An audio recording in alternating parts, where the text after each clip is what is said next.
जय भैरवनाथ महाराज की जय. पराधीन पुत्र जगी मानवाचा.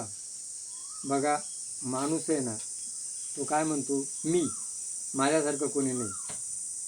पण माणसाचा जर विचार केला ना, प्रत्येक माणसानं विज्ञान युगात प्रगतिशील झाला, पण मी माणूस आहे हे विसरला. पराधीन पुत्र जगी मानवाचा. जो जन्माला आला ना, त्यावेळेला त्याला काय अक्कल नव्हती. त्याला लहानचं मोठं कोणं केलं, बाहेर काढलं कोणा, सिंहीनं.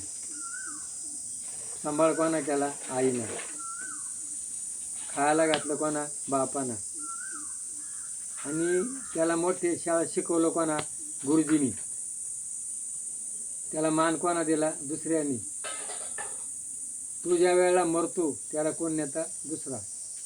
तरी माणूस काय म्हणतो, माझ्यासारखं कोणी नाही. म्हणजे त्याच्यापाशी काय आहे, अज्ञान. ज्या वेळेला माणसाला ज्ञान येईल, ह्या जगात मी आलो, या जगात माझं काही नाही, मी काय आणलं नाही, काही नेणार नाही, जगा आणि जगू द्या, ही भावना ठेवून जर माणूस जगला ना, ज्या वेळेला माणूस जन्माला येतो त्यावेळेला काय असतो, लोक हसतात, मुलगा झाला. त्यावेळेला लोकसंख्या कमी होती आणि मुलगा झाल्यानंतर लोकांना आनंद व्हायचा, पेढे वाटायचे. आणि ज्यावेळेला मरतो ना, असं सत्कर्म करा का लोक आपल्याकरता रडले पाहिजे. चांगला होता, चांगला आहे, चांगली होती, चांगली आहे. म्हणून काही काही लोकांनी आज जे काही सत्कर्म करून गेले त्यांचं नाव आजही निघते. लोकमान्य टिळक, महात्मा गांधी, पंडित नेहरू, आज शिवाजी महाराज, संभाजीराजे, जेवढे जेवढे लोकांच्या आपणही जगा आणि दुसऱ्याकरता जगू द्या, दुसऱ्याच्या भल्याकरता जेवढं करून ठेवले लोक आहे ना, त्यांचं आज नाव निघत आहे.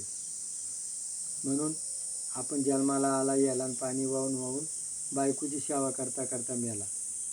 आज आपण कोणाकरता करतो, आपली बायको, आपले मुलं ना आपले नातलग. आणि ते त्यांची आठवणे काढते नाही. त्यांना काय लागते, फक्त त्याची प्रॉपर्टी लागते. आज मुलीला बापाची प्रॉपर्टी पाहिजे, सुनाला सासऱ्याची प्रॉपर्टी पाहिजे, मुलाला बापाची प्रॉपर्टी पाहिजे, पण त्याचा सांभाळ नाही करायचा.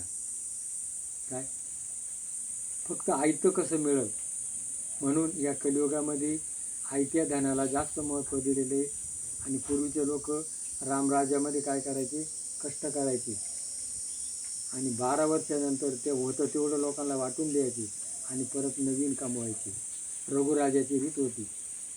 पण आज किती तिजोऱ्या भरेले तरी नुसते कमीतच राहतात. म्हणून माणूस हा पराधीन पुत्र आहे. आणि जगा आणि जगू द्या, की माणूस मी माणूस आहे ही भावना ठेवून वागला ना, तर जीवनाचं कल्याण होईल. जय भैरवनाथ महाराज की जय.